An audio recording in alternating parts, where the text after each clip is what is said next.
Bem-vindos! Hoje a gente vai mergulhar fundo num nome que todo mundo, já ouviu falar. Roswell.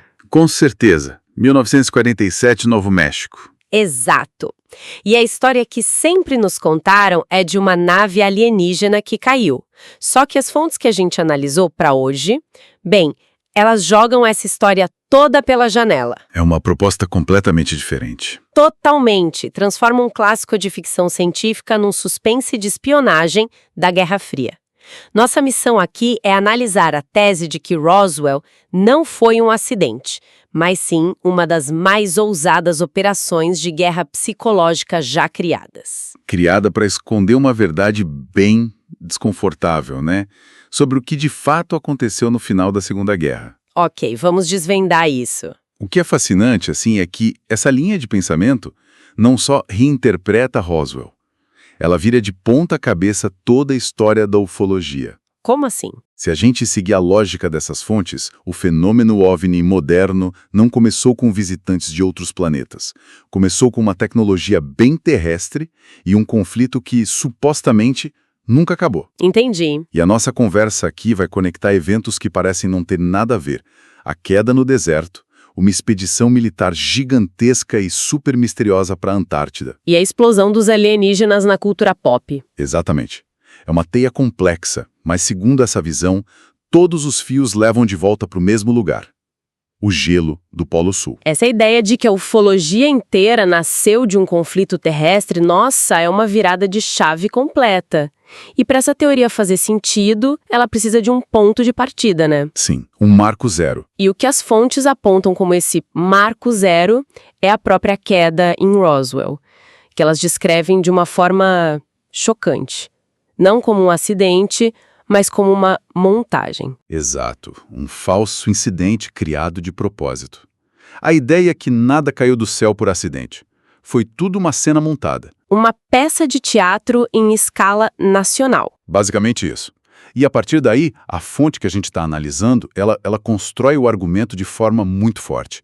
Chega a fazer uma comparação para dar a dimensão do que teria sido essa operação. E aqui a fonte faz uma comparação bem controversa. Acho importante a gente apresentar exatamente como está no texto para entender a mentalidade por trás da teoria. Com certeza. A fonte alega que a escala e a intenção dessa desinformação são comparáveis ao que ela chama de o mito do Holocausto. E é fundamental frisar, né?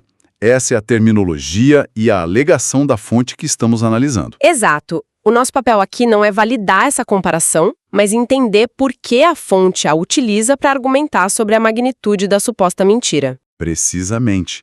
A comparação, por mais chocante que seja, é usada pela fonte para sublinhar a seriedade e o alcance da operação. Não era só negar um avistamento, era criar uma mitologia inteira. O que nos leva à pergunta central. Por quê? Exato. Se foi uma montagem tão elaborada, o que era tão grave que precisava ser escondido com uma história sobre seres de outro planeta? Uma mentira desse tamanho precisa de uma motivação gigante. E o porquê é o cerne de toda essa teoria. O objetivo, segundo essa visão, era esconder a existência e, mais importante, a atividade contínua de forças do Terceiro Reich depois de 1945. Uau! Então a guerra não tinha acabado de verdade. A fonte argumenta que a rendição foi uma farsa parcial, uma elite científica, militar e ideológica.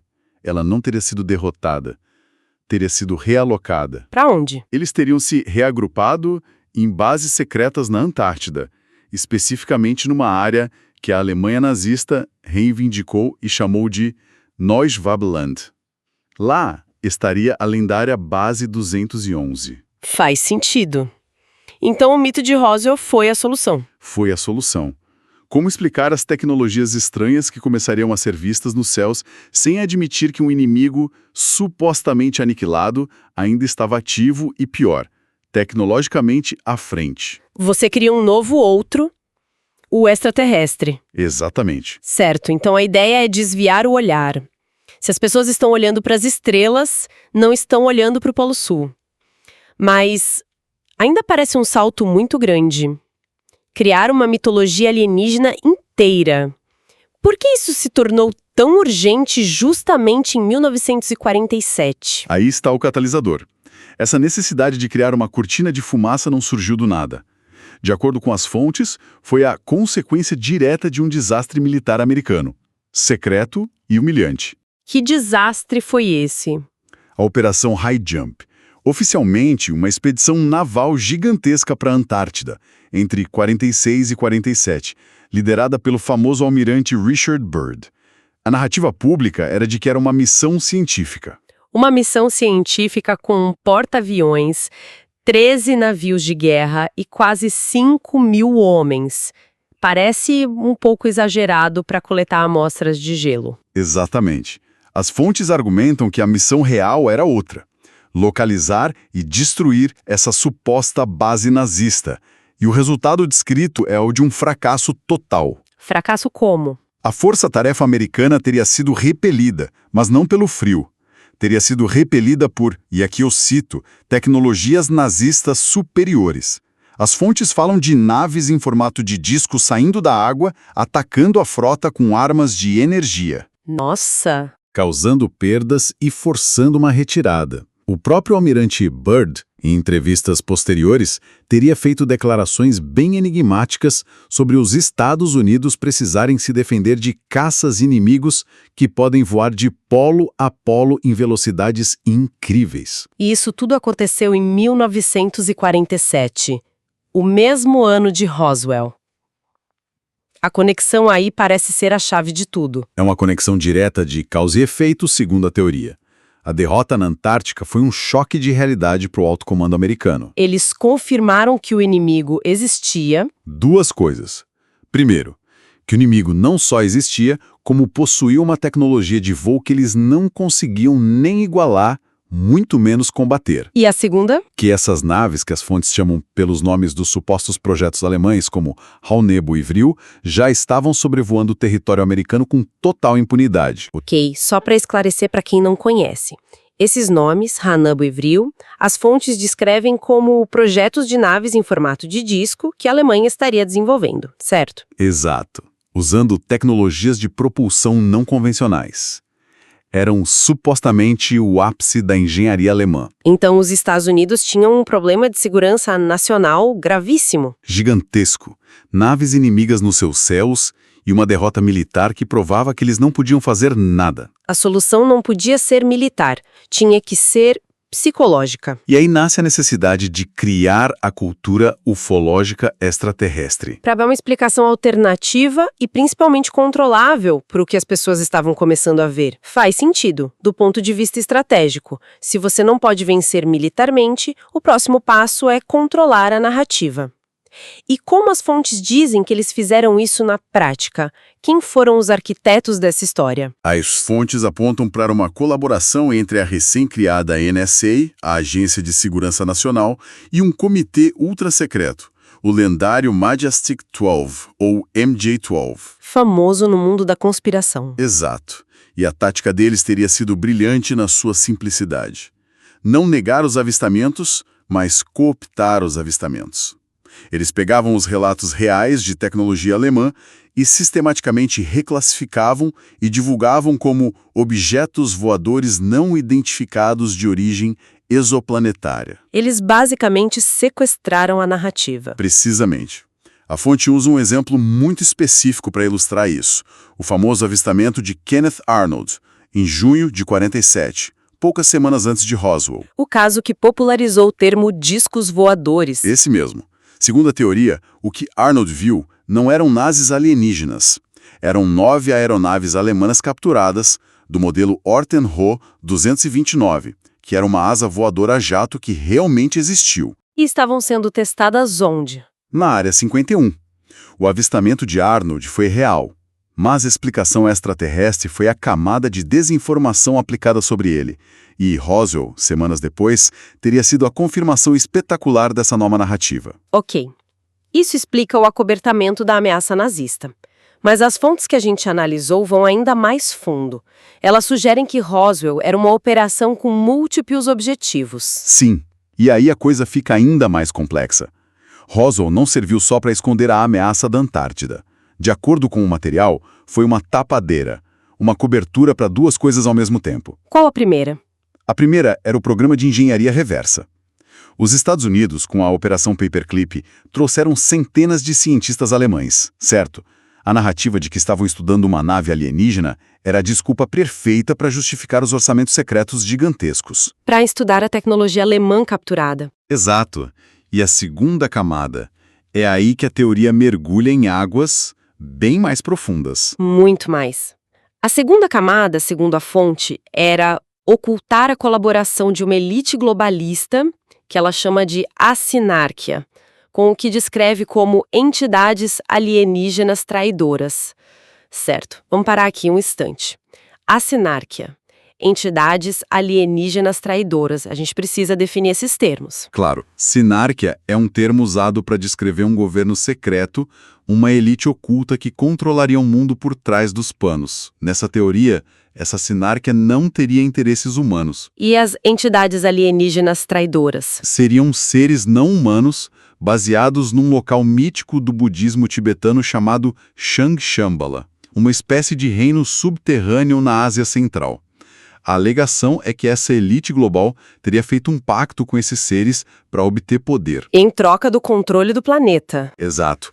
Então Roswell também serviria para esconder a natureza dessa colaboração sombria. Peraí. Então a fonte não está só dizendo que Roswell era uma cortina de fumaça para a tecnologia nazista. Ela está adicionando uma camada extra, quase mística. É uma boneca russa de segredos. A mentira extraterrestre foi criada para esconder uma colaboração secreta com outro tipo de entidade. Isso muda tudo. Deixa de ser um acobertamento militar para ser algo sobre quem realmente controla o poder no planeta. Exatamente. E para vender essa história para o mundo, eles precisavam de um megafone. E a fonte aponta direto para a mídia e principalmente para Hollywood. A ideia era, e aqui eu cito, saturar a psique coletiva com fantasias. Invasões, contatos, abduções, basicamente criar tanto ruído que a verdade se torne inaudível. Mas a fonte dá um motivo mais esotérico para isso, né? Fala sobre impedir um despertar. Sim, segundo essa visão, esse bombardeio de ficção científica tinha um propósito espiritual. Era impedir o que a fonte chama de despertar dos vírias perdidos. Vírias? O que seriam? Dentro dessa mitologia, os vírias são descritos como homens de uma linhagem divina, descendentes de uma raça ancestral, que estariam adormecidos na sociedade moderna. Sem saber de sua verdadeira origem? Exato. Manter a mente deles ocupada com greys e reptilianos de Hollywood seria uma forma de garantir que eles nunca olhassem para dentro e descobrissem sua herança espiritual. Herança essa que seria oposta aos planos da sinarquia. Uau! Ok, isso é muita coisa. Estamos falando de uma operação de guerra psicológica em escala planetária para manter a humanidade num estado de, como a fonte diz, confusão estratégica e letargia espiritual. É uma estratégia de desvio de atenção em escala cósmica. Fazendo todo mundo olhar para as estrelas, ninguém olharia para o gelo da Antártida e ninguém olharia para dentro de si mesmo. Exatamente. Então, o que tudo isso significa? Se a gente levar essa teoria às últimas consequências, a Segunda Guerra Mundial não acabou em 1945. Ela só mudou de campo de batalha, de tática, de nome, foi para clandestinidade. E a fonte fala de uma evacuação maciça, com centenas de milhares de pessoas e tecnologias sendo transferidas para esse oásis antártico. Preparando-se para um confronto futuro.